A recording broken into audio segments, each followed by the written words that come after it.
Hi all, എല്ലാവർക്കും exam പോയിന്റിൻ്റെ പുതിയൊരു ക്ലാസ്സിലേക്ക് സ്വാഗതം. ഇന്ന് നമുക്ക് ഡിസ്കസ് ചെയ്യേണ്ടത് 8th കെമിസ്ട്രിയുടെ 7th ചാപ്റ്റർ ആയിട്ടുള്ള ഫൈബേഴ്സ് ആൻഡ് പ്ലാസ്റ്റിക് അഥവാ ഫൈബറുകളും പ്ലാസ്റ്റിക്കുകളും എന്ന ചാപ്റ്ററെ പറ്റിയാണ്. ഈ ഒരു ചാപ്റ്റർ തയ്യാറാക്കുവാനായി ഞാൻ എടുത്തിരിക്കുന്നത് മാക്സിമം പബ്ലിക്കേഷൻസിൻ്റെ എക്സാം പോയിന്റ് എന്ന ഗൈഡാണ്. നമ്മുടെ ദൈനംദിന ജീവിതത്തിൽ വളരെയധികം ഉപയോഗപ്രദമായ വസ്തുക്കളാണ് ഫൈബറുകളും പ്ലാസ്റ്റിക്കുകളും. എന്തൊക്കെയാണ് ഇതിനെപ്പറ്റി ഈ ഒരു ചാപ്റ്ററിൽ ഡിസ്കസ് ചെയ്യുന്നത് നോക്കിയാലോ. വി ലിവ് ഇൻ ആൻ എറ of tremendous progress in the field of science and technology. ശാസ്ത്ര സാങ്കേതിക രംഗങ്ങളിൽ വളരെയധികം പുരോഗതി പ്രാപിച്ച ഒരു കാലഘട്ടത്തിലാണ് നാം ജീവിക്കുന്നത്. We see a variety of substances around us that are available for improving our lifestyles. നമ്മുടെ ജീവിത സാഹചര്യം മെച്ചപ്പെടുത്തുവാനായി വളരെ വൈവിധ്യമാർന്ന വസ്തുക്കൾ നമുക്ക് ചുറ്റുമുള്ളതായി നമുക്ക് കാണാൻ കഴിയും. A close examination will reveal that most of them are contributions of chemistry. നാം സൂക്ഷ്മമായി അതൊക്കെ പരിശോധിച്ചാൽ നമുക്ക് മനസ്സിലാവും ഇതെല്ലാം കെമിസ്ട്രിയുടെ രസതന്ത്രത്തിൻ്റെ കോൺട്രിബ്യൂഷൻസ് ആണ്, സംഭാവനകളാണെന്ന്. Chemistry has paved way for amazing changes through the maximum utilization of natural resources and also by producing a variety of modern materials. പ്രകൃതി വിഭവങ്ങൾ പരമാവധി ഉപയോഗപ്രദമാക്കിയും മാത്രമല്ല കൃത്രിമമായ നിരവധി നൂതന പദാർത്ഥങ്ങൾ നിർമ്മിച്ചുമാണ് രസതന്ത്രം വളരെ വലിയ മാറ്റങ്ങൾ ഉണ്ടാക്കുന്നത്. ആദ്യമായി ഈ ഒരു ചാപ്റ്ററിൽ ഡിസ്കസ് ചെയ്യുന്ന ടോപ്പിക്കാണ് പോളിമേഴ്സ് അഥവാ പോളിമറുകൾ. Cotton, silk, wool, jute etcetera are the substances used for producing clothing since ancient days. എന്തൊക്കെയാണ്? പരുത്തി, സിൽക്ക്, കമ്പിളി, ചണം എല്ലാം എന്താണ് പുരാതന കാലം മുതൽക്ക് തന്നെ വസ്ത്രനിർമ്മാണത്തിനായി ഉപയോഗിച്ചിരുന്ന വസ്തുക്കളാണ്. All of them along with other familiar substance like fiber, rubber, etc. are made of molecules belonging to a group called polymers. നമുക്ക് പരിചിതമായ മറ്റ് വസ്തുക്കളാണ് ഫൈബറുകൾ, റബ്ബറുകൾ, നാരുകളും റബ്ബറുകളും. ഇവയോടൊപ്പം തന്നെ കോട്ടൺ, സിൽക്ക്, വൂള്, ജ്യൂട്ട് ഇവയെല്ലാം എങ്ങനെയാണ് നിർമ്മിച്ചിരിക്കുന്നത്? are made of molecules belonging to a group called polymers. പോളിമറുകൾ എന്ന് പറയുന്ന വിഭാഗത്തിൽ ഉള്ള അല്ലെങ്കിൽ പോളിമേഴ്സ് എന്ന വിഭാഗത്തിൽപ്പെട്ട ഒരു കൂട്ടം മോളിക്യൂൾസുകൾ ചേർന്നിട്ടാണ്, തന്മാത്രകൾ ചേർന്നിട്ടാണ് ഈ പറയപ്പെട്ട എല്ലാ വസ്തുക്കളും നിർമ്മിതമായിരിക്കുന്നത്. അപ്പോൾ എന്താണ് കൃത്യമായി പറഞ്ഞാൽ പോളിമേഴ്സ്? നോക്കാം. Polymers are macro molecules formed by the combination of large number of simple molecules. അപ്പോൾ എന്താണ് പോളിമറുകൾ എന്ന് പറയുന്നത്? ബൃഹത് തന്മാത്രകളാണ്. എങ്ങനെയുള്ള ബൃഹത് തന്മാത്രകൾ? Formed by the combination of large number of simple molecules. ലഘു തന്മാത്രകൾ ചേർന്നുണ്ടാകുന്ന ഒരുപാട് ലഘു തന്മാത്രകൾ അല്ലെങ്കിൽ മോണോമറുകൾ ചേർന്നുണ്ടാകുന്ന ബൃഹത് തന്മാത്ര അല്ലെങ്കിൽ മാക്രോ മോളിക്യൂളാണ് പോളിമറുകൾ എന്ന് പറയുന്നത്. ഓക്കെ അല്ലേ? Monomer molecules combines to form polymers just like a necklace being formed by the combination of various identical beads. എന്താണ് ഇവിടെ പറയുന്നത്? ഒരുപോലെയുള്ള അനേകം മുത്തുകൾ ചേർന്ന് മാല കോർക്കുന്നത് പോലെ അല്ലെങ്കിൽ ആഭരണം ഉണ്ടാകുന്നത് പോലെ ഒരുപോലെയുള്ള അനേകം മോണോമർ തന്മാത്രകൾ, മോളിക്യൂളുകൾ ചേർന്നാണ് പോളിമറുകളായി മാറുന്നത്. ഫോർ എക്സാമ്പിൾ, അതിന് ഉദാഹരണമാണ് ഇവിടെ പറയുന്നത്. Molecules like glucose and amino acids R monomers. അപ്പോൾ മോണോമറുകൾക്ക് ഉദാഹരണമാണ് ഇവിടെ പറയുന്നത്. ഗ്ലൂക്കോസും അമിനോ ആസിഡ് തന്മാത്രകളൊക്കെ എന്തിന് ഉദാഹരണമാണ്? മോണോമറുകൾക്ക് ഉദാഹരണമാണ്. ഈ പറയപ്പെടുന്ന മോണോമറുകൾ കൂടി ചേർന്ന് എന്തുണ്ടാകുന്നു നോക്കാം. Starch and protein are respectively the polymers formed from them. അപ്പോൾ അവയിൽ നിന്നുണ്ടാകുന്ന അല്ലെങ്കിൽ ഈ പറയപ്പെടുന്ന ഗ്ലൂക്കോസും അമിനോ ആസിഡും കൂടി ചേർന്നുണ്ടാകുന്ന പോളിമേഴ്സിന് ഉദാഹരണം എന്തൊക്കെയാണ്? സ്റ്റാർച്ചും അന്നജവും പ്രോട്ടീനുമാണ്. ഓക്കെ അല്ലേ? Based on their physical nature polymers are mainly classified into fiber, plastic and rubber. പോളിമറുകളുടെ ഭൗതിക സ്വഭാവത്തിൻ്റെ അടിസ്ഥാനത്തിൽ അവയെ പ്രധാനമായും മൂന്നായിട്ട് തരംതിരിച്ചിരിക്കുന്നു. എന്തൊക്കെയാണ്? ഫൈബറുകൾ, പ്ലാസ്റ്റിക്കുകൾ, റബ്ബറുകൾ. എന്താണ് ഫൈബർ എന്ന് നോക്കിയാലോ. Fibres R polymers. ഫൈബർ എന്താണ്? ഒരു പോളിമറാണ്. Suitable for the manufacture of strong threads. ബലമുള്ള നൂലുകൾ നിർമ്മിക്കുവാൻ ഉപയോഗിക്കുന്ന ആ ഒരു പോളിമറാണെന്ന് പറയുന്നത് ഫൈബർ എന്ന് പറയുന്നത്. അപ്പോൾ എന്താണ്? ബലമുള്ള നൂലുകൾ നിർമ്മിക്കുവാൻ നാം എടുക്കുന്ന പോളിമർ ഏതാണ്? ഫൈബറുകളാണ്. അടുത്തൊരു പോളിമറാണ് പ്ലാസ്റ്റിക് എന്ന് പറയുന്നത്. Plastic is the polymer which can be moulded in to different shapes. എന്താണ്? വിവിധ രൂപത്തിൽ വാർത്തെടുക്കുവാൻ കഴിയുന്ന പോളിമറാണ് പ്ലാസ്റ്റിക് എന്ന് പറയുന്നത്. നമുക്ക് ഇഷ്ടപ്പെട്ട ഷേപ്പിൽ എന്ത് ചെയ്യാം? നമുക്കതിനെ മാറ്റിയെടുക്കാം. അങ്ങനത്തെ ഒരു പ്രത്യേകതയാണ് ആർക്കുള്ളത്? പ്ലാസ്റ്റിക് എന്ന് പറയുന്ന പോളിമറിനുള്ളത്. അവസാനമായി വരുന്നത് റബ്ബറാണ്. Rubber is an elastic polymer. ഇലാസ്തിക സ്വഭാവമുള്ള പോളിമറാണ് റബ്ബർ എന്ന് പറയുന്നത്.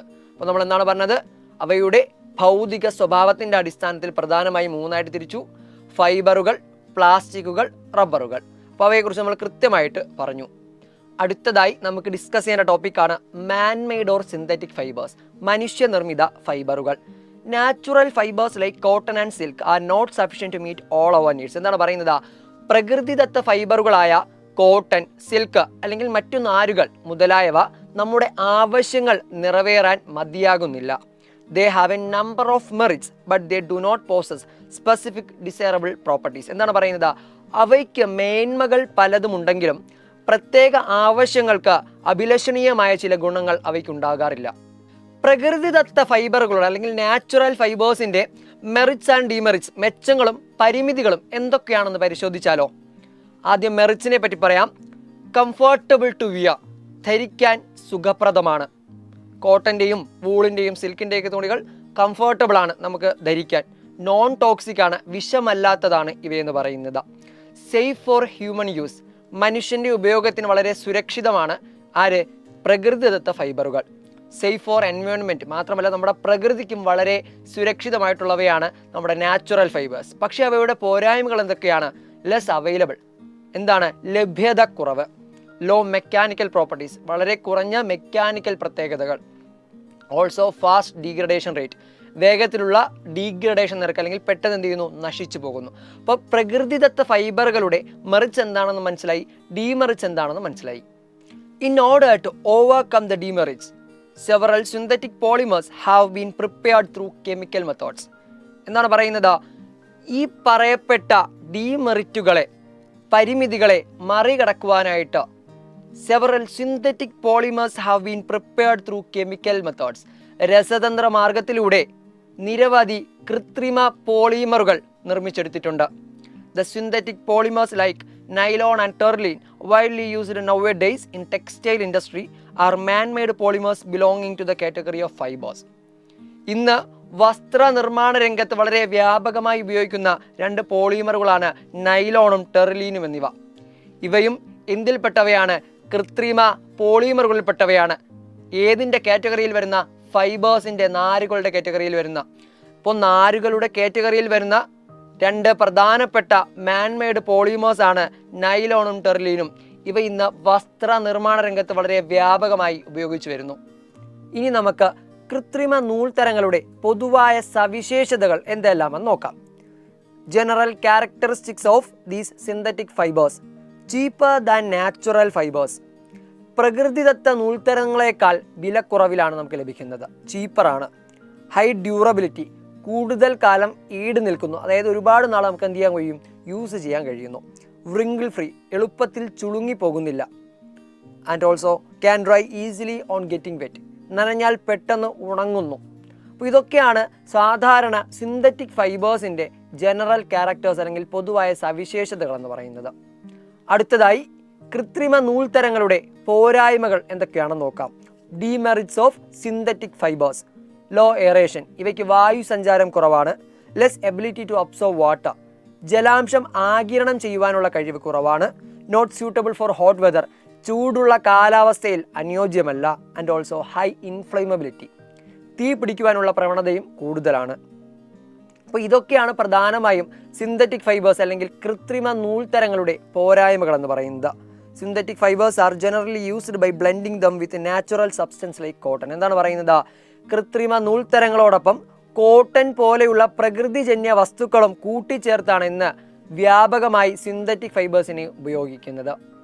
അടുത്തതായി നമുക്ക് ഡിസ്കസ് ചെയ്യേണ്ട ഒരു പ്രധാനപ്പെട്ട പോളിമറാണ് പ്ലാസ്റ്റിക്സ് എന്ന് പറയുന്നത്. പ്ലാസ്റ്റിക്കുകൾ എന്താണ് ഇവിടെ പറയുന്നത്? Plastics are polymers having properties different from those of fibres. നാരുകളിൽ നിന്ന് വ്യത്യസ്ത സ്വഭാവം കാണിക്കുന്ന പോളിമറുകളിൽ ഒന്നാണ് പ്ലാസ്റ്റിക്കുകൾ എന്ന് പറയുന്നത്. These are substances that change the very face of human life. മനുഷ്യ ജീവിതത്തിൻ്റെ മുഖച്ഛായ തന്നെ മാറ്റിയതിൽ ഒരു പ്രധാനപ്പെട്ട പങ്ക് വഹിക്കുന്ന വസ്തുവാണ് പ്ലാസ്റ്റിക്കുകൾ. Plastics R synthetic polymers. എന്താണ്? പ്ലാസ്റ്റിക്കുകൾ എന്ന് പറയുന്നത് കൃത്രിമ പോളിമറുകളാണ്, മനുഷ്യനിർമ്മിത പോളിമറുകളാണ്. Different types of plastics are used for manufacturing a number of products from household utensils to artificial heart valves.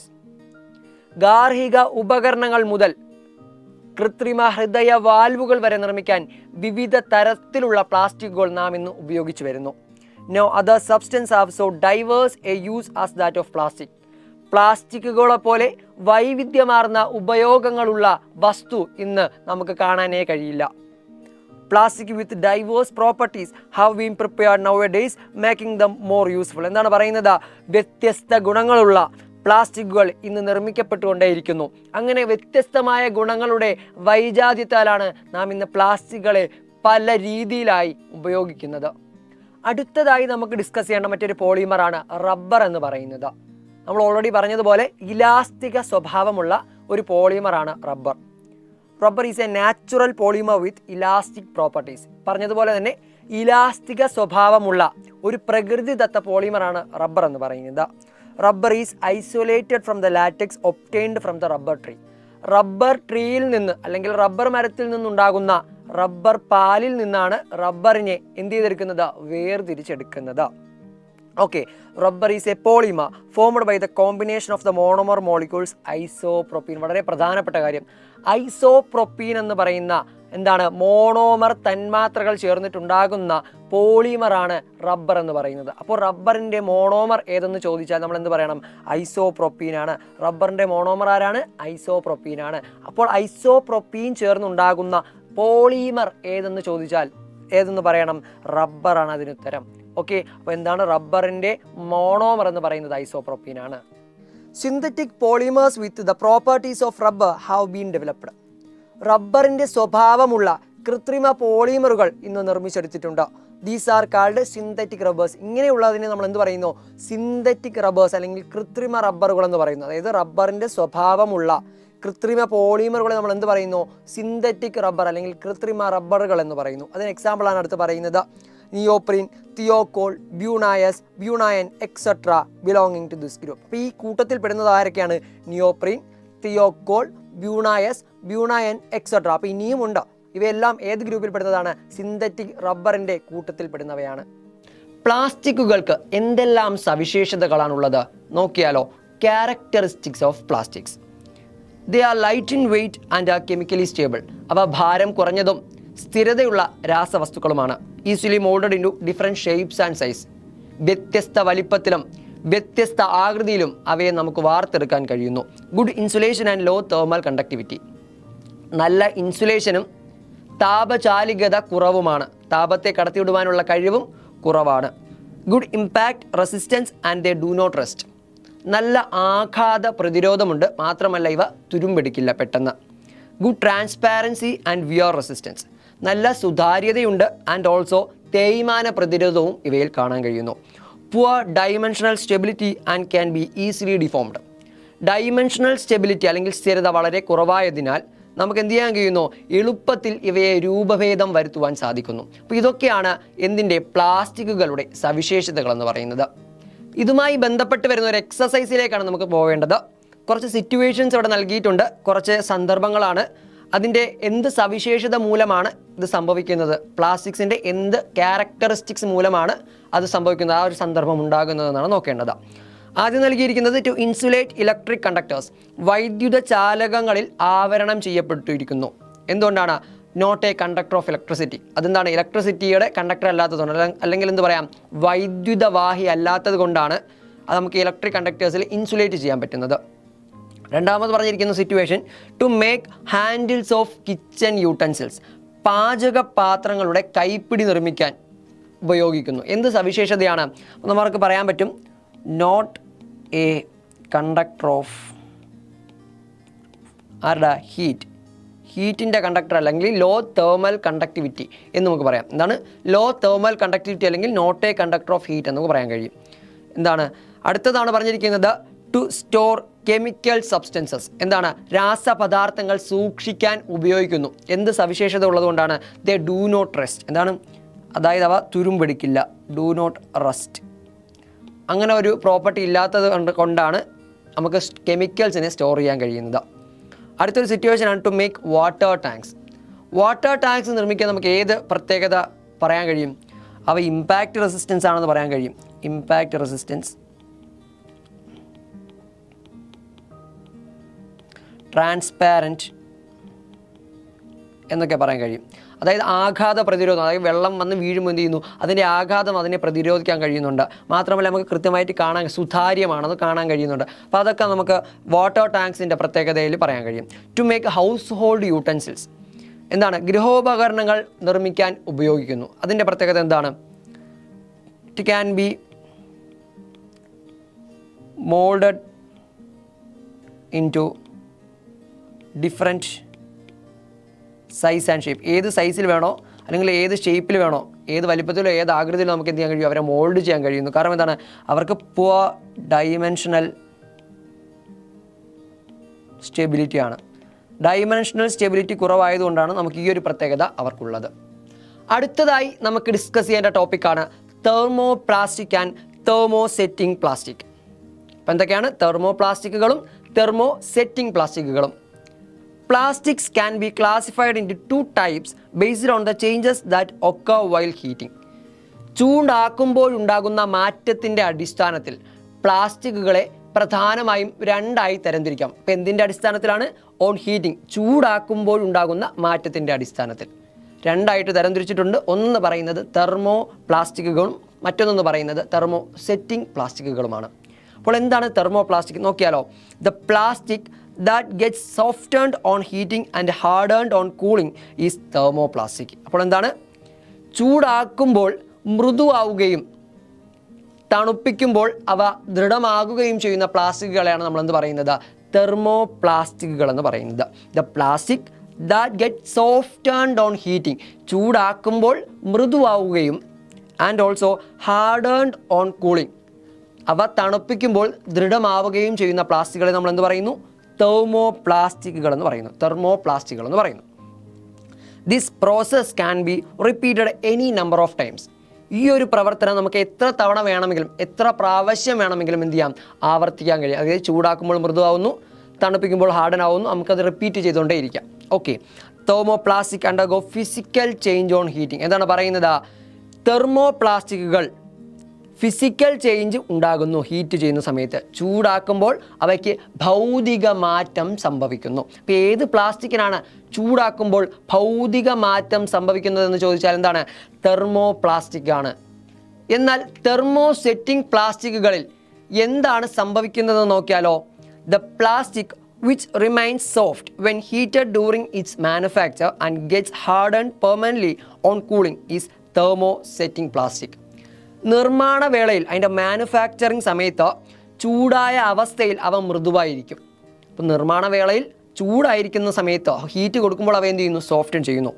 And gets hardened permanently on cooling, ഇവ തണുപ്പിക്കുമ്പോൾ സ്ഥിരമായി ദൃഢമാകുന്നു. സ്ഥിരമായിട്ട് എന്ത് ചെയ്യുന്നു? കട്ടിയായിട്ട് മാറുന്നു. Is thermosetting. ഇങ്ങനെയുള്ള പ്ലാസ്റ്റിക്കുകളെയാണ് തെർമോസെറ്റിംഗ് പ്ലാസ്റ്റിക്കുകൾ എന്ന് പറയുന്നത്. അതായത് അവ ഒരു വട്ടം മാത്രമേ ചൂടായി മൃദുവാക്കിയിട്ട് അതിനെ തണുപ്പിച്ചു കഴിഞ്ഞാൽ പിന്നെ ഒരിക്കലും രൂപമാറ്റം വരുത്താൻ സാധിക്കില്ല എന്നതാണ് ഇവിടെ പറയുന്നത്. അങ്ങനെയുള്ള പ്ലാസ്റ്റിക്കുകൾ എന്തെന്ന് പറയുന്നത്? തെർമോ സെറ്റിംഗ് പ്ലാസ്റ്റിക്കുകൾ എന്ന് പറയുന്നുണ്ട്. വൺസ് ഹാർഡൻഡ്, ഒരു വട്ടം അത് ദൃഢമായി കഴിഞ്ഞാൽ they cannot be remoulded by heating, അവയെ പിന്നീട് രൂപമാറ്റം വരുത്താൻ സാധിക്കില്ല. ചൂട് കൊടുത്ത് വീണ്ടും അവയെ രൂപമാറ്റം വരുത്താൻ സാധിക്കില്ല. എന്നാൽ തെർമോ പ്ലാസ്റ്റിക്കുകളിൽ മാറ്റം വരുത്താൻ സാധിക്കുമെന്ന് പറഞ്ഞു. എന്നാൽ തെർമോ സെറ്റിംഗ് പ്ലാസ്റ്റിക്കുകളിൽ അങ്ങനെ രൂപമാറ്റം വരുത്താൻ സാധിക്കില്ല. Thermosetting plastics on heating undergo chemical change along with physical change. ചൂടാക്കുമ്പോൾ തെർമോസെറ്റിംഗ് പ്ലാസ്റ്റിക്കുകളിൽ നടക്കുന്ന മാറ്റം എന്താണ്? ഇവിടെ കെമിക്കൽ ചേഞ്ചും നടക്കുന്നുണ്ട്, ഫിസിക്കൽ ചേഞ്ചും നടക്കുന്നുണ്ട്. അതായത് ഭൗതിക മാറ്റത്തോടൊപ്പം രാസമാറ്റവും ഇവിടെ സംഭവിക്കുന്നുണ്ട്. അപ്പോൾ ഇതാണിതെന്ന് പറയുന്നത് തെർമോസെറ്റിംഗ് പ്ലാസ്റ്റിക്കുകൾ എന്ന് പറയുന്നത്. അപ്പോൾ എന്താണ് തെർമോ പ്ലാസ്റ്റിക് എന്നും എന്താണ് തെർമോസെറ്റിംഗ് പ്ലാസ്റ്റിക്കുകളെന്നും നമ്മൾ പഠിച്ചു. നമ്മുടെ നിത്യജീവിതത്തിന് ആവശ്യമായ തെർമോ പ്ലാസ്റ്റിക്കുകൾക്ക് ഉദാഹരണങ്ങൾ എന്തൊക്കെയാണെന്ന് നോക്കിയാലോ? അവയുടെ ഉപയോഗങ്ങൾ നോക്കാം. ആദ്യമായി നൽകിയിരിക്കുന്നത് പോളിത്തീനാണ്. പോളിത്തീൻ്റെ ഉപയോഗങ്ങൾ എന്തൊക്കെയാണ്? Four the manufacture of different types of packets, tubes, containers etcetera. വിവിധ തരം പാക്കറ്റുകൾ, ട്യൂബുകൾ, കണ്ടെയ്നറുകൾ എന്നിവയുടെ നിർമ്മാണത്തിന് ഉപയോഗിക്കുന്ന തെർമോ പ്ലാസ്റ്റിക്കാണ് പോളിത്തീൻ എന്ന് പറയുന്നത്. മറ്റൊരു ഉദാഹരണമാണ് പോളി വിനൈൽ ക്ലോറൈഡ് അല്ലെങ്കിൽ PVC എന്ന് പറയുന്നത്. എന്തിനൊക്കെയാണ് PVC യൂസ് ചെയ്യുന്നത്? For the manufacture of electrical wirings, plumbings, shoe, hand bags, rain coats, bottles, furnitures etcetera. Electrical വയറിങ്ങിന്, പ്ലംബിങ്ങിന്, ഷൂസുകളുടെ നിർമ്മാണത്തിന്, ഹാൻഡ് ബാഗുകളുടെ നിർമ്മാണത്തിന്, റെയിൻ കോട്ടുകൾ നിർമ്മിക്കാൻ, ബോട്ടിലുകൾ നിർമ്മിക്കാൻ അല്ലെങ്കിൽ ഫർണിച്ചറുകളൊക്കെ നിർമ്മിക്കാൻ ഉപയോഗിക്കുന്ന തെർമോ പ്ലാസ്റ്റിക്കിന് ഉദാഹരണമാണ് പോളി വിനൈൽ ക്ലോറൈഡ് അഥവാ PVC എന്ന് പറയുന്നത്. അടുത്തതായി തെർമോ സെറ്റിംഗ് പ്ലാസ്റ്റിക്കുകൾക്ക് ഉദാഹരണവും അവയുടെ ഉപയോഗങ്ങളും നോക്കിയാലോ. ആദ്യമായി ഇവിടെ നൽകിയിരിക്കുന്നത് ബേക്കലൈറ്റ് ആണ്. ബേക്കലൈറ്റ് എന്തിനെല്ലാമാണ് യൂസ് ചെയ്യുന്നത്? For the manufacture of plugs, switches, buttons, handles of electrical utensils and kitchen vessels etcetera. പ്ലഗുകൾ, സ്വിച്ചുകൾ, ബട്ടണുകൾ, വൈദ്യുതോപകരണങ്ങളുടെയും പാചക പാത്രങ്ങളുടെയും കൈപ്പിടികൾ എന്നിവയുടെ നിർമ്മാണത്തിന് യൂസ് ചെയ്യുന്ന തെർമോ സെറ്റിംഗ് പ്ലാസ്റ്റിക് ആണ് ബേക്കലൈറ്റ് എന്ന് പറയുന്നത്. മറ്റൊരു തെർമോ സെറ്റിംഗ് പ്ലാസ്റ്റിക്കിന് എക്സാമ്പിളാണ് മെലാമിൻ ഫോമൽഡിഹൈഡ് റെസിൻ. എന്തിനാണ് ഇത് യൂസ് ചെയ്യുന്നത്? For the manufacture of unbreakable crockery. പൊട്ടാത്ത പ്ലാസ്റ്റിക് പാത്രങ്ങൾ നിർമ്മിക്കാൻ ഉപയോഗിക്കുന്ന തെർമോ സെറ്റിംഗ് പ്ലാസ്റ്റിക്കിന് എക്സാമ്പിളാണ് എന്ന് പറയുന്നത് മെലാമിൻ ഫോമൽഡിഹൈഡ് റെസിൻ എന്ന് പറയുന്നത്. ഇപ്പോൾ വളരെ പ്രധാനപ്പെട്ട ചോദ്യങ്ങളാണ് ഇവിടെ ഉള്ളത്. ഇന്ന് നാം അനുഭവിക്കുന്ന, പ്രകൃതി അനുഭവിക്കുന്ന ഏറ്റവും പ്രധാനപ്പെട്ട പ്രശ്നങ്ങളിൽ ഒന്നാണ് pollution due to plastic. Plastic മൂലമുള്ള പൊല്യൂഷൻ, മലിനീകരണം എന്ന് പറയുന്നത്. എന്താണ് ഇവിടെ നടക്കുന്നത്? Plastic once considered as a wonderful substance has now become a dreaded substance to be avoided everywhere. ആദ്യകാലങ്ങളിൽ അത്ഭുത വസ്തുവായി പരിഗണിച്ചിരിക്കുന്ന പ്ലാസ്റ്റിക്കിനെ ഇന്ന് പരക്കെ ഒഴിവാക്കപ്പെടേണ്ട ഒരു വസ്തുവായി മാറിക്കഴിഞ്ഞിരിക്കുന്നു.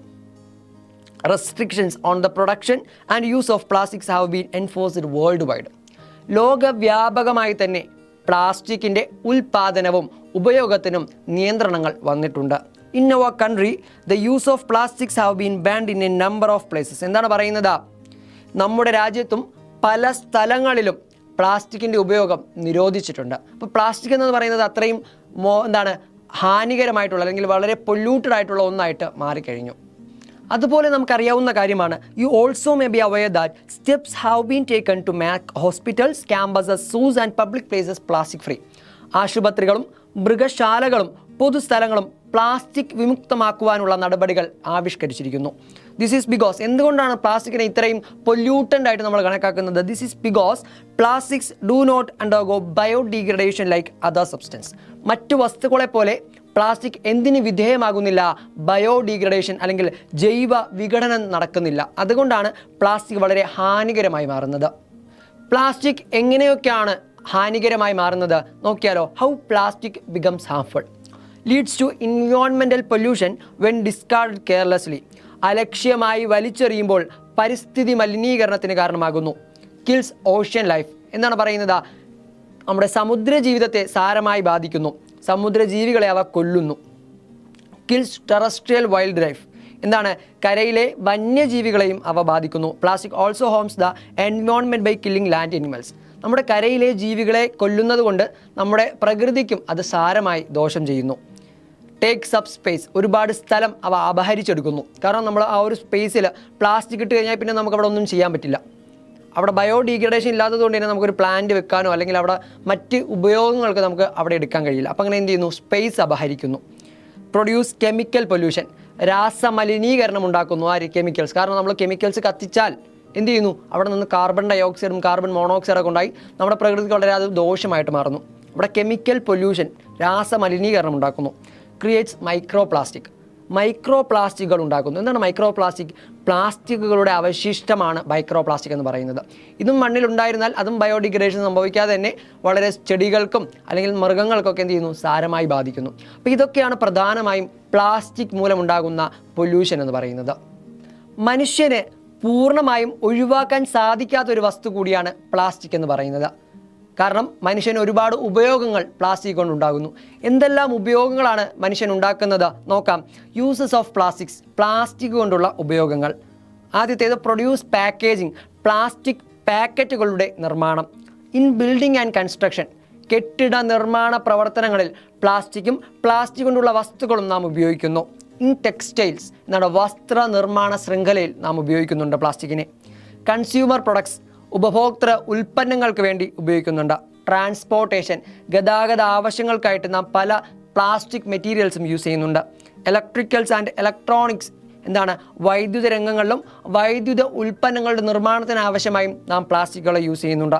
ഇൻഡസ്ട്രിയൽ മെഷീനറി എന്താണ് വ്യാവസായിക യന്ത്രങ്ങളുടെ നിർമ്മാണത്തിന് യൂസ് ചെയ്യുന്നുണ്ട്. അതുപോലെ നമുക്ക് പറയാൻ കഴിയുന്നതാണ് ഹെൽത്ത് സെക്ടർ, ആരോഗ്യ മേഖല. ഹെൽത്ത് സെക്ടർ, ആരോഗ്യ മേഖലയിൽ നാം പ്ലാസ്റ്റിക് യൂസ് ചെയ്യുന്നുണ്ട്. അതുപോലെ വരുന്ന മറ്റൊരു മേഖലയാണ് ഫോറസ്ട്രി, വനസംരക്ഷണത്തിനായിട്ട് നാം പ്ലാസ്റ്റിക്കിനെ യൂസ് ചെയ്യുന്നുണ്ട്. ഓൾസോ എന്താണ് ഗാർഹിക ഉപയോഗത്തിന് അല്ലെങ്കിൽ ഹോം യൂട്ടൻസിൽസിന് നമ്മൾ എന്ത് യൂസ് ചെയ്യുന്നുണ്ട്, പ്ലാസ്റ്റിക്കിനെ യൂസ് ചെയ്യുന്നുണ്ട്. അപ്പോൾ പ്ലാസ്റ്റിക് നമുക്ക് ഒരുപാട് ഉപയോഗപ്രദമുള്ള വസ്തുവാണെന്ന് മനസ്സിലായില്ലേ? എന്നാൽ പ്ലാസ്റ്റിക് മൂലമുള്ള പ്രശ്നങ്ങൾ നമുക്ക് ഒരു പരിധി വരെ എങ്ങനെ തടയിടാം എന്നതാണ് അടുത്ത് നോക്കുന്നത്. Let us practise the 4 hours. എന്താണ് കൃത്യമായിട്ട് 4 hours ശീലിക്കാമെന്നാണ് പറയുന്നത്. Let us practise the 4 hours to reduce the use of plastics to the maximum extents as well as to avoid the pollution caused by plastic. എന്താണ് പ്ലാസ്റ്റിക്കിൻ്റെ ഉപയോഗം പരമാവധി കുറയ്ക്കുവാനും plastic മൂലമുള്ള മലിനീകരണം ഒഴിവാക്കുവാനും നാം 4 hours ശീലിക്കേണ്ടതുണ്ട്. അപ്പോൾ എന്തൊക്കെയാണ് 4 hours വരുന്നത്? ആദ്യം വരുന്ന 6 എന്ന് പറയുന്നത് reduce, reuse, refuse and recycle. അപ്പം 4 R ഏതൊക്കെയാണ് വരുന്നത്? Reduce, reuse, refuse and recycle. Reduce plastic, പ്ലാസ്റ്റിക്കുകളുടെ ഉപയോഗം കുറയ്ക്കുക, റെഡ്യൂസ് ചെയ്യുക. റീയൂസ് എന്ത് ചെയ്യുക? ഉപയോഗിച്ചവ തന്നെ വീണ്ടും ഉപയോഗിക്കുക, ഉപയോഗിക്കാൻ കഴിയുന്നവ എന്ത് ചെയ്യുക? വീണ്ടും ഉപയോഗിക്കുക. അതാണ് റീയൂസ് കൊണ്ട് ഉദ്ദേശിക്കുന്നത്. റെഫ്യൂസ് നമ്മൾ ഒരാൾക്ക് പ്ലാസ്റ്റിക് ഉപകരണങ്ങൾ അല്ലെങ്കിൽ പ്ലാസ്റ്റിക് വസ്തുക്കൾ നൽകാതിരിക്കുക, മറ്റൊരാളിൽ നിന്ന് സ്വീകരിക്കാതിരിക്കുക. അതാണ് നമ്മളെന്ത് പറയുന്നത്? റെഫ്യൂസ് കൊണ്ട് ഉദ്ദേശിക്കുന്നത്. ആൻഡ് ഓൾസോ റീസൈക്കിൾ, പുനഃചംക്രമണം ചെയ്യുക അല്ലെങ്കിൽ റീസൈക്കിൾ ചെയ്യുക. റീസൈക്കിൾ ചെയ്ത് പുതിയൊരു വസ്തുവായിട്ട് നമുക്ക് എന്ത് ചെയ്യാം? ഉപയോഗിക്കാൻ കഴിയും. അപ്പോൾ ഇതാണ് പ്രധാനമായും വരുന്ന 4 hours എന്ന് പറയുന്നത്. പ്ലാസ്റ്റിക് മൂലമുള്ള മലിനീകരണം കുറയ്ക്കുവാൻ നാം എന്തെല്ലാം കാര്യങ്ങളാണ് ചെയ്യേണ്ടത് നോക്കിയാലോ. Measures can be propose to reduce pollution due to plastics. ആദ്യമായി അവോയ്ഡ് ഡിസ്പോസിബിൾ പ്ലാസ്റ്റിക് പ്രോഡക്ട്സ്. എന്താണ് ഡിസ്പോസിബിൾ പ്ലാസ്റ്റിക് ഉൽപ്പന്നങ്ങൾ ഒഴിവാക്കുക. അതായത് 1 time യൂസബിൾ ആയിട്ടുള്ള പ്ലാസ്റ്റിക് ഉൽപ്പന്നങ്ങൾ എന്ത് ചെയ്യുക? കൃത്യമായിട്ട് ഒഴിവാക്കുക. During functions use glass, ceramic, steel utensils or natural substance. സൽക്കാരവേളകളിൽ ഗ്ലാസ്, സിറാമിക്, സ്റ്റീൽ എന്നിവ കൊണ്ടുള്ള പാത്രങ്ങളോ പ്രകൃതിദത്ത വസ്തുക്കളോ ഉപയോഗിക്കുക. Use paper, cloth and plant materials instead of plastic for decorations. എന്താണ് പ്ലാസ്റ്റിക് അലങ്കാര വസ്തുക്കൾക്ക് പകരം കടലാസ്, തുണി, സസ്യഭാഗങ്ങൾ എന്നിവ കൊണ്ടുള്ള ഉപയോഗിക്കുക. അപ്പോൾ എന്ത് ചെയ്യുന്നു? പ്ലാസ്റ്റിക്കിനെ ഒഴിവാക്കുന്നതിലൂടെ നമുക്ക് പ്ലാസ്റ്റിക് കൊണ്ടുള്ള മലിനീകരണത്തെയും തടയാൻ സാധിക്കും. ഇതോടുകൂടി ഈ ഒരു ചാപ്റ്റർ ഇവിടെ അവസാനിച്ചിരിക്കുകയാണ്. ഈ ഒരു ചാപ്റ്ററുമായി ബന്ധപ്പെട്ട ക്വസ്റ്റ്യൻസ് എന്തൊക്കെയാണെന്ന് നോക്കാം. First question, polymers are macro molecules formed by the combination of many monomers. എന്താണ് അനേകം മോണോമറുകൾ ചേർന്നുണ്ടാകുന്ന ബൃഹത് തന്മാത്രകളാണ് പോളിമറുകൾ എന്ന് പറയുന്നത്. First question, how are polymers classified? എങ്ങനെയാണ് പോളിമറുകളെ തരംതിരിച്ചിരിക്കുന്നത് അല്ലെങ്കിൽ പോളിമറുകളെ ഏതെല്ലാം രീതിയിൽ തരംതിരിച്ചിരിക്കുന്നു എന്നതാണ് ചോദ്യം. നമുക്ക് പറയാൻ കഴിയും ടെക്സ്റ്റിൽ പറഞ്ഞിരിക്കുന്നത് ഒരു രീതിയാണ് natural and man-made. Natural and man-made on the basis of natural and man-made. എന്താണ് പ്രകൃതിദത്തവും മനുഷ്യനിർമ്മിതവും അല്ലെങ്കിൽ ആർട്ടിഫിഷ്യലും ആയിട്ടുള്ളത്. രണ്ടാമതായിട്ട് നമുക്ക് തരംതിരിക്കാൻ കഴിയുന്നത് on the basis of linear branch chain and cross linked chain. Okay, അടുത്തതായി നൽകിയിരിക്കുന്നത് addition polymer on the basis of addition polymer and condensation polymer. അവസാനമായി സ്ട്രെങ്തിൻ്റെ അടിസ്ഥാനത്തിൽ on the basis of strength. പ്രധാനമായിട്ടും 2 തിരിച്ചിട്ടുണ്ട്, ഫൈബർ ആൻഡ് പ്ലാസ്റ്റിക്. അപ്പം പ്രധാനമായിട്ടും പോളിമറിനെ 4 തിരിച്ചിട്ടുണ്ട്. നാച്ചുറൽ ആൻഡ് മാൻമെയ്ഡ് പ്രകൃതിദത്തവും മനുഷ്യനിർമ്മിതവും, linear branch chain and cross linked chain, addition polymer and condensation polymer, on the base of സ്ട്രെങ്തിൻ്റെ അടിസ്ഥാനത്തിൽ 2 തിരിച്ചിട്ടുണ്ട്, ഫൈബർ ആൻഡ് പ്ലാസ്റ്റിക്. ഇതിലുള്ള സെക്കൻഡ് സബ് ക്വസ്റ്റ്യൻ എന്ന് പറയുന്നത് ക്ലാസിഫൈ ദ ഫോളോയിങ്. അതായത് താഴെ തന്നിരിക്കുന്നവയെ ഉചിതമായി തരംതിരിക്കുക എന്നാണ് പറയുന്നത്. അതായത് നാച്ചുറൽ ഏത്, മാൻമെയ്ഡ് ഏത് അല്ലെങ്കിൽ ആർട്ടിഫിഷ്യൽ ഏത്. നമുക്ക് പറയാൻ കഴിയും നാച്ചുറലായിട്ട് ഏതൊക്കെയാണ് വരുന്നത്. തന്നിരിക്കുന്നത് ഏതൊക്കെയാണ്? Cotton, wool, nylon, silk, terylene, jute and polyester. അപ്പോൾ നാച്ചുറൽ നമുക്ക് കൃത്യമായിട്ട് പറയാൻ കഴിയും cotton, wool, silk and jute. അപ്പം നാച്ചുറൽ വരുന്ന പോളിമേഴ്സ് ഏതൊക്കെയാണ്? Cotton, wool, silk and jute. എന്നാൽ ആർട്ടിഫിഷ്യൽ വരുന്നത് അപ്പോൾ ആരൊക്കെ ആയിരിക്കും? ആർട്ടിഫിഷ്യൽ അല്ലെങ്കിൽ manmade nylon, terylene and polyester. ടെക്സ്റ്റിലെ സെക്കൻഡ് ക്വസ്റ്റ്യൻ എന്താണെന്ന് നോക്കാം. Some monomers and polymers are given in the following table. കുറച്ച് മോണോമേഴ്സും കുറച്ച് പോളിമേഴ്സും ഈ ഒരു ടേബിളിൽ നൽകിയിട്ടുണ്ട്. ഇവിടെ നൽകിയിരിക്കുന്ന മോണോമർ ഈഥീൻ, അതിൻ്റെ പോളിമർ എന്ന് പറയുന്നത് പോളി ഈഥീൻ അല്ലെങ്കിൽ പോളിത്തീൻ. അടുത്ത മോണോമർ എന്ന് പറയുന്നത് പ്രൊപ്പീൻ, അതിൻ്റെ പോളിമർ എന്ന് പറയുന്നത് പോളിപ്രൊപ്പീൻ. അടുത്ത മോണോമർ സ്റ്റൈറീൻ, അതിൻ്റെ പോളിമർ പോളിസ്റ്റൈറീൻ. അവസാനമായി വരുന്നത് വിനൈൽ ക്ലോറൈഡ്, അതിൻ്റെ പോളിമർ പോളി വിനൈൽ ക്ലോറൈഡ് അല്ലെങ്കിൽ PVC. ഇവിടെ വരുന്ന first question, what is mean by term monomer and polymer? എന്താണ് മോണോമർ കൊണ്ട് എന്താണ് ഉദ്ദേശിക്കുന്നത്, പോളിമർ കൊണ്ട് എന്താണ് ഉദ്ദേശിക്കുന്നത് നോക്കാം. മോണോമർ എന്ന് പറയുന്നത് A simple molecule having A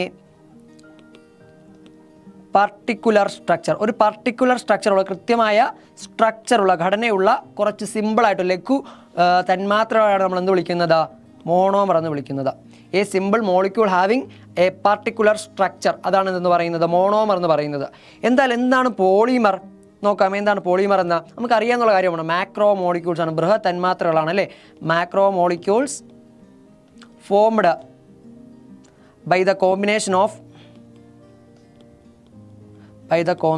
of large number of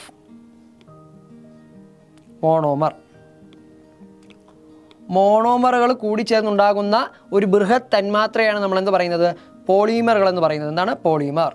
okay, അപ്പോൾ എന്താണ് പോളിമർ എന്നും എന്താണ് മോണോമർ എന്നും മനസ്സിലായി. അടുത്ത ചോദ്യം, what is the common system of nomenclature of polymers? Analyse the table and find out. അപ്പോൾ എന്താണ് പറയുന്നത്, ഈ പറയപ്പെടുന്ന പോളിമേഴ്സിന് അല്ലെങ്കിൽ എന്താണ് ഈ മോണോമേഴ്സിന് എങ്ങനെയാണ് പേര് വരുന്നത് എന്നതാണ് ചോദ്യം. നമുക്ക് ഇതിൽ ഈ ഒരു ടേബിളിൽ നിന്ന് മനസ്സിലാക്കാനാണ് പറഞ്ഞിരിക്കുന്നത്.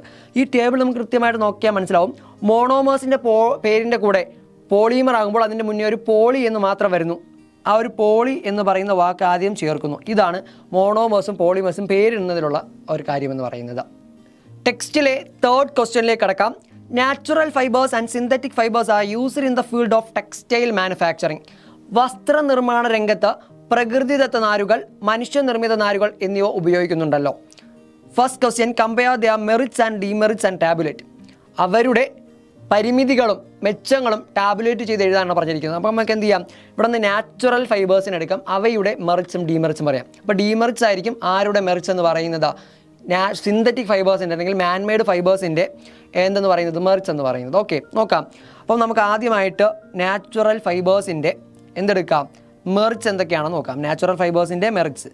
ഓക്കെ, നാച്ചുറൽ ഫൈബേഴ്സ് മെറിറ്റ് നോക്കാം. എന്താണ്, കംഫർട്ടബിൾ ടു വിയർ, ധരിക്കാൻ വളരെ കംഫർട്ടാണ്, എന്താണ് വളരെ സുഖപ്രദമാണ് എന്നാണ് പറയുന്നത്. രണ്ടാമത്തേത് എന്താണ്, നോട്ട് ഇൻഫ്ലെയിമബിൾ, പെട്ടെന്ന് തീ പിടിക്കില്ല, നോട്ട് ഇൻഫ്ലെയിമബിൾ ആണ്. മൂന്നാമത് വരുന്നത് എബിലിറ്റി ടു അബ്സോർബ് വാട്ടർ, വാട്ടറിനെ അബ്സോർബ് ചെയ്യാനുള്ള എബിലിറ്റി ഉണ്ട്, എബിലിറ്റി ടു അബ്സോർബ് വാട്ടറിനെ എന്താണ് ആഗിരണം ചെയ്യുവാനുള്ള കഴിവുണ്ട് ഇവർക്കാർക്ക്, നാച്ചുറൽ ഫൈബേഴ്സിന്. അവയുടെ മെറിറ്റാണ് പറയുന്നത്. ഓൾസോ ഹൈ എയറേഷൻ, വായു സഞ്ചാരം കൂടുതലാണ്. ഇവയെല്ലാമാണ് നാച്ചുറൽ ഫൈബേഴ്സിൻ്റെ മെറിറ്റ്സ് എന്ന് പറയുന്നത്. അപ്പോൾ comfortable to wear, not inflammable, ability to absorb water and high aeration. എന്നാൽ ഈ പറയപ്പെടുന്ന നാച്ചുറൽ ഫൈബേഴ്സിൻ്റെ ഡിമെറിറ്റ്സ് എന്തൊക്കെയാണെന്ന് നോക്കിയാലോ. അപ്പോൾ അതായിരിക്കും എന്തിൻ്റെ മെറിറ്റ് എന്ന് പറയുന്നത്, ഈ പറയപ്പെടുന്ന സിന്തറ്റിക് ഫൈബേഴ്സിൻ്റെ മെറിറ്റ് എന്ന് പറയുന്നത്. അതായത് ലെസ് അവൈലബിലിറ്റി, അതായത് എന്താണ്, ലഭ്യത കുറവ്. നാച്ചുറൽ ഫൈബേഴ്സ് ലഭ്യത വളരെ കുറവാണ്. ലെസ് ഡ്യൂറബിലിറ്റി, പെട്ടെന്ന് നശിച്ചു പോകുന്നു, ലെസ് ഡ്യൂറബിലിറ്റി. എന്നാൽ നമുക്ക് ആർട്ടിഫിഷ്യൽ ഫൈബേഴ്സ് നമുക്ക് എന്ത് ചെയ്യുന്നു, ഒരുപാട് അവൈലബിലിറ്റി ആണ് അല്ലെങ്കിൽ ചീപ്പറാണ്, എന്നാൽ ഡ്യൂറബിലിറ്റി കൂടുതലാണ്, മോർ ഡ്യൂറബിൾ ആണ്. എന്നാൽ നാച്ചുറൽ ഫൈബേഴ്സ് ആണെങ്കിൽ ലെസ് ഡ്യൂറബിലിറ്റിയേ ഉള്ളൂ. വ്രിങ്കിൾ ഈസിലി, നാച്ചുറൽ ഫൈബേഴ്സ് എന്ത് ചെയ്യുന്നു, പെട്ടെന്ന് ചുളുങ്ങുന്നു, വ്രിങ്കിൾ ഈസിലി. എന്നാൽ ആർട്ടിഫിഷ്യൽ ഫൈബേഴ്സ് അല്ലെങ്കിൽ സിന്തറ്റിക് ഫൈബേഴ്സ് ചുളുങ്ങൽ വളരെ കുറവാണ്, ചുളുങ്ങുന്നില്ല എന്ന് വേണമെങ്കിൽ പറയാം. അവസാനം നമുക്ക് cannot dry easily on getting wet, cannot dry easily on getting wet, അതായത് നനഞ്ഞു കഴിഞ്ഞാൽ പെട്ടെന്ന് ഉണങ്ങില്ല എന്നാൽ ആർട്ടിഫിഷ്യൽ ഫൈബേഴ്സ് എന്താണ്, നനഞ്ഞു കഴിഞ്ഞാൽ പെട്ടെന്ന് ഉണങ്ങും. ഇതാണ് ഇവയുടെ മെറിറ്റ്സും ഡീമെറിറ്റ്സും എന്ന് പറയുന്നത്. ഇതിലെ second question, which of these clothes is most suitable for the following situations, give reason. ഇതിൽ ഏത് വസ്ത്രങ്ങളാണ് ധരിക്കാൻ അല്ലെങ്കിൽ ധരിക്കപ്പെടേണ്ടത്, ഈ ഒരു സാഹചര്യങ്ങളിൽ ധരിക്കപ്പെടേണ്ടതെന്നാണ് ചോദ്യം. Okay, while cooking in the kitchen, കിച്ചണിൽ കുക്ക് ചെയ്യുന്ന സമയത്ത്, പാചകം ചെയ്യുന്ന സമയത്ത് നമ്മൾ ഏത് ഡ്രസ്സ് ഇടണം എന്നാണ് ചോദ്യം. ഏത് ഡ്രസ്സ് ഇടണം? നമ്മൾ ഇടേണ്ട ഡ്രസ്സ് നാച്ചുറൽ ഫൈബേഴ്സ് ആണ്. എന്താണ്? നാച്ചുറൽ ഫൈബറാണ് നമ്മൾ അവിടെ ഇടേണ്ടത്. കോട്ടനോ അങ്ങനെ എന്തെങ്കിലുമാണ് ഇടേണ്ടത്. ടു വിയർ ഡ്യൂറിങ് സമ്മർ, സമ്മറിലും നമ്മൾ ഏതാണ് ഇടേണ്ടത്? നാച്ചുറൽ ഫൈബർ തന്നെയാണ് ഇടേണ്ടത്. അപ്പോൾ എന്തൊക്കെയാണ് ഈ പറയപ്പെടുന്ന സാഹചര്യങ്ങൾ? അതായത് നമ്മൾ കിച്ചണിൽ കുക്ക് ചെയ്യുന്ന സമയത്തോ, പാചകം ചെയ്യുന്ന സമയത്തോ, അല്ലെങ്കിൽ സമ്മറിൽ നമ്മൾ പുറത്ത് പോകുന്ന സമയത്ത് നമ്മൾ ഏത് തരത്തിലുള്ള ഡ്രസ്സ് ഇടണം? നാച്ചുറൽ ഫൈബർ വേണം ഇടാൻ. രണ്ട് സാഹചര്യങ്ങളിലും ഏത് തന്നെയാണ് ഇടേണ്ടത്? നാച്ചുറൽ ഫൈബേഴ്സ് തന്നെയാണ് ഇടേണ്ടത്. ടെക്സ്റ്റിലെ ഫോർത്ത് ക്വസ്റ്റ്യൻ എന്താണെന്ന് നോക്കാം. You know what thermoplastics and thermosetting plastics R. നമുക്കറിയാം എന്താണ് തെർമോ പ്ലാസ്റ്റിക് എന്നും എന്താണ് തെർമോസെറ്റിംഗ് പ്ലാസ്റ്റിക് എന്നും. First question, which of these plastics cannot be recycled. ഇവിടെ റീസൈക്കിൾ ചെയ്യാൻ കഴിയാത്ത പ്ലാസ്റ്റിക് ഏതാണ്? അല്ലെങ്കിൽ പുനഃചംക്രമണം ചെയ്യാൻ കഴിയാത്ത പ്ലാസ്റ്റിക് ഏതാണ്? തെർമോ പ്ലാസ്റ്റിക് ആണോ തെർമോസെറ്റിംഗ് പ്ലാസ്റ്റിക് ആണോ നമുക്ക് റീസൈക്കിൾ ചെയ്യാൻ കഴിയാത്തത്? നമുക്ക് പറയാൻ കഴിയും തെർമോസെറ്റിംഗ് പ്ലാസ്റ്റിക് ആണ്. തെർമോസെറ്റിംഗ് പ്ലാസ്റ്റിക്കിലാണ് റീസൈക്കിൾ ചെയ്യാൻ കഴിയാത്തത്. ഓക്കെ, അടുത്ത ചോദ്യം, you might have noticed that those who collected old plastics do not accept certain types of plastic articles. What are they? What may be the reason for this? എന്താണ് പറയുന്നത്? പഴയ പ്ലാസ്റ്റിക്കുകൾ ശേഖരിക്കുന്നവർ ചില പ്ലാസ്റ്റിക് വസ്തുക്കൾ എടുക്കില്ല. എന്തുകൊണ്ടാണ്? ഏതു തരം പ്ലാസ്റ്റിക്കുകളാണ് അവർ എടുക്കാത്തത്? എന്തുകൊണ്ടായിരിക്കാം എടുക്കാത്തത്? നോക്കിയാലോ, അവർ എടുക്കാത്തത് തെർമോസെറ്റിംഗ് പ്ലാസ്റ്റിക് ആണ്. അവർ എടുക്കാത്തത് ഏത് പ്ലാസ്റ്റിക്കാണ് എടുക്കാത്തത്? Thermosetting plastic. എന്തുകൊണ്ടാണ് എടുക്കാൻ കഴിയാത്തത്? കാരണം അതിനെ മൗൾഡ് ചെയ്ത് വേറെ രൂപത്തിലാക്കാനോ, അല്ലെങ്കിൽ അവർ ഹീറ്റ് കൊടുക്കുമ്പോൾ സോഫ്റ്റൺ ആവുകയോ അല്ലെങ്കിൽ തണുപ്പിക്കുമ്പോൾ പിന്നെ ഹാർഡൻ ആവുകയോ ചെയ്യുന്നില്ല. അത് തെർമോ പ്ലാസ്റ്റിക്കിൻ്റെ പ്രത്യേകതയാണ്. അപ്പോൾ ആ തരത്തിലുള്ള പ്ലാസ്റ്റിക്കാണ് അവരെടുക്കാത്തത്. അപ്പോൾ ഏത് പ്ലാസ്റ്റിക്കാണ് എടുക്കാത്തത്? തെർമോസെറ്റിംഗ് പ്ലാസ്റ്റിക്കാണ് അവരെടുക്കാത്തത്. Because they can't be recycle. അവയെ റീസൈക്കിൾ ചെയ്യാൻ കഴിയില്ല. ടെക്സ്റ്റിലെ ഫിഫ്ത്ത് ക്വസ്റ്റ്യൻ എന്താണെന്ന് നോക്കാം. Some argue that the plastics are to be completely banned as they cause environmental pollutions. What is your view? എന്താണ് പറയുന്നത്? പരിസ്ഥിതി മലിനീകരണത്തിന് കാരണമാകുന്നതിനാൽ പ്ലാസ്റ്റിക് പൂർണ്ണമായി നിരോധിക്കണമെന്ന് ചിലർ വാദിക്കുന്നു. ഈ വാദത്തോട് നിങ്ങളുടെ അഭിപ്രായം എന്ത്, അല്ലെങ്കിൽ പ്രതികരണം എന്ത് എന്നതാണ് ചോദ്യം. നമുക്ക് എന്താണ് പറയാൻ കഴിയുന്നത്? പ്ലാസ്റ്റിക്കിനെ പൂർണ്ണമായി നിരോധിക്കണമോ? നമുക്ക് പറയാം നിരോധിക്കേണ്ട. നോ. വിത്തൗട്ട് പ്ലാസ്റ്റിക്, പ്ലാസ്റ്റിക് ഇല്ലാതെ എന്ത് ചെയ്യാൻ കഴിയില്ല? Without plastic we cannot manage daily life. നമ്മൾ ദൈനംദിന ജീവിതം പ്ലാസ്റ്റിക് ഇല്ലാതെ മുന്നോട്ട് കൊണ്ടുപോകാൻ കഴിയില്ല. Control the use of plastic. നമ്മൾ എന്ത് ചെയ്യുക? പ്ലാസ്റ്റിക്കിൻ്റെ ഉപയോഗം നിയന്ത്രിക്കുക, കൺട്രോൾ ചെയ്യുക. എന്നിട്ട് എന്ത് ചെയ്യുക? Avoid disposable plates, disposable plastic product and use thermoplastic materials. എന്താണ് പറഞ്ഞത്? പ്ലാസ്റ്റിക് ഇല്ലാതെ നമുക്ക് കൃത്യമായിട്ട് നമ്മുടെ ദൈനംദിന ജീവിതം കംപ്ലീറ്റ് ആവില്ല, പൂർത്തിയാക്കുക അല്ലെങ്കിൽ പൂർണ്ണമാവില്ല. നമ്മളെന്ത് ചെയ്യുക? We have to control the use of plastic. നമ്മൾ ആ ഒരു പ്ലാസ്റ്റിക്കിൻ്റെ ഉപയോഗം കൃത്യമായിട്ട് നിയന്ത്രിക്കണം. Also avoid disposable plastic. എന്താണ് ഡിസ്പോസിബിൾ പ്ലാസ്റ്റിക് ആയിട്ട്? അതായത് നമുക്ക് വൺ ടൈം യൂസബിൾ ആയിട്ടുള്ള പ്ലാസ്റ്റിക് നമ്മൾ എന്ത് ചെയ്യണം? കൃത്യമായിട്ട് നിരോധിക്കണം. And also we use thermoplastic materials. Recycle ചെയ്യാൻ കഴിയുന്ന തെർമോ പ്ലാസ്റ്റിക് മെറ്റീരിയൽസ് എന്ത് ചെയ്യണം? യൂസ് ചെയ്യണം. അപ്പം ഇതാണ് നമുക്ക് അവരോട് പറയാനുള്ള വാദം എന്ന് പറയുന്നത്. ടെക്സ്റ്റിലെ 7th ക്വസ്റ്റ്യനിലേക്ക് കടക്കാം. What suggestions can you propose to realise the concept of plastic waste free school? List your findings. Plastic മാലിന്യമുക്ത സ്കൂൾ എന്ന സങ്കല്പം സാക്ഷാത്കരിക്കാൻ എന്തെല്ലാം നിർദ്ദേശങ്ങൾ നിങ്ങൾക്ക് നൽകുവാൻ കഴിയും? അത് ലിസ്റ്റ് ചെയ്യാനാണ് പറയുന്നത്. നമുക്ക് പ്രധാനമായിട്ടും പറയാൻ കഴിയുന്നത് 4 Rsനെ പറ്റിയാണ് അല്ലേ. ഈ 4 കാര്യങ്ങൾ നമ്മൾ കൃത്യമായിട്ടും പാലിച്ചാൽ നമുക്ക് എന്ത് ചെയ്യാം? പ്ലാസ്റ്റിക്കിനെ കൺട്രോൾ ചെയ്യാൻ പറ്റും. എന്തൊക്കെയാണ് 4 Rsൽ വരുന്നത്? Reuse, reduce, refuse, recycle. Okay, വീണ്ടും ഉപയോഗിക്കുക, ഉപയോഗം കുറയ്ക്കുക, നമ്മൾ എന്ത് ചെയ്യുക, അതിനെ നിയന്ത്രിക്കുക, അത് വാങ്ങിക്കാതിരിക്കുക, കൊടുക്കാതിരിക്കുക ആൻഡ് റീസൈക്കിൾ ചെയ്യുക. അപ്പോൾ ഈ 4 കാര്യങ്ങൾ കൃത്യമായിട്ട് നമ്മൾ എന്ത് ചെയ്യുക, പാലിക്കുക. ഇതോടുകൂടി നമ്മുടെ ഈ ഒരു ചാപ്റ്റർ ഇവിടെ അവസാനിച്ചിരിക്കുകയാണ്. ഈ ഒരു ചാപ്റ്ററുമായി ബന്ധപ്പെട്ട് വരുന്ന എന്ത് സംശയങ്ങളുണ്ടെങ്കിലും നിങ്ങൾക്ക് കമൻറ്റ് സെക്ഷൻ വഴി എന്നോട് ചോദിക്കാം, അല്ലെങ്കിൽ എക്സാം പോയിന്റ് എന്ന് പറയുന്ന ഗൈഡ് റെഫർ ചെയ്യാം. അപ്പോൾ മറ്റൊരു ക്ലാസ്സുമായി കാണുന്നതുവരെ എല്ലാവർക്കും ബൈ, താങ്ക് യു. ടെക്സ്റ്റിലെ ലാസ്റ്റ് ക്വസ്റ്റ്യനിലേക്ക് കടക്കാം. What suggestions can you propose to realise the concept of plastic waste free school? List your findings. Plastic മാലിന്യമുക്ത സ്കൂൾ എന്ന സങ്കല്പം സാക്ഷാത്കരിക്കാം എന്തെല്ലാം നിർദ്ദേശങ്ങൾ നിങ്ങൾക്ക് നൽകുവാൻ കഴിയും? ലിസ്റ്റ് ചെയ്യുവാനാണ് പറഞ്ഞിരിക്കുന്നത്. പ്രധാനമായും നമുക്ക് പാലിക്കപ്പെടാൻ കഴിയുന്ന 4 Rsകളാണ്, 4 Rകൾ. എന്തൊക്കെയാണ് ഇതിൽ പറയുന്നത്? Reuse, reduce, refuse and recycle. ഈ 4 കാര്യങ്ങൾ നമ്മൾ കൃത്യമായിട്ടും പാലിക്കുക. റീയൂസ് എന്ന് വെച്ചാൽ എന്ത് ചെയ്യുക, നമ്മൾ വീണ്ടും ഉപയോഗിക്കുക, പുനരുപയോഗിക്കുക. റെഡ്യൂസ് എന്ന് വെച്ചാൽ നമ്മൾ എന്ത് ചെയ്യുക, അതിൻ്റെ ഉപയോഗം കുറയ്ക്കുക. റെഫ്യൂസ് എന്ന് വെച്ചാൽ എന്ത് ചെയ്യുക, ആരെയൊന്നും വാങ്ങിക്കാതിരിക്കുക, നമ്മൾ ആർക്കും പ്ലാസ്റ്റിക് വസ്തുക്കൾ കൊടുക്കാതിരിക്കുക. റീസൈക്കിൾ എന്ന് എന്ത് ചെയ്യുക, പുനർചംക്രമണം ചെയ്യുക. അപ്പോൾ ഈ ഒരു കാര്യങ്ങൾ നമ്മൾ പാലിച്ചാൽ നമുക്ക് എന്ത് ചെയ്യാൻ കഴിയും, പ്ലാസ്റ്റിക് കൊണ്ടുണ്ടാകുന്ന മലിനീകരണത്തെ ഒരു പരിധിവരെ തടയുവാൻ സാധിക്കും. അപ്പോൾ ഇതോടുകൂടി നമ്മുടെ ഈ ഒരു ചാപ്റ്റർ ഇവിടെ അവസാനിച്ചിരിക്കുകയാണ്. ഈ ഒരു ചാപ്റ്ററുമായി ബന്ധപ്പെട്ട എന്ത് സംശയങ്ങളുണ്ടെങ്കിലും നിങ്ങൾക്ക് കമൻറ്റ് സെക്ഷൻ വഴി എന്നോട് ചോദിക്കാം, അല്ലെങ്കിൽ എക്സാം പോയിന്റ് എന്ന് പറയുന്ന ഗൈഡ് റെഫർ ചെയ്യുകയും ചെയ്യാം. അപ്പോൾ മറ്റൊരു ക്ലാസ്സുമായി കാണുന്നതുവരെ എല്ലാവർക്കും ബൈ, താങ്ക് യു.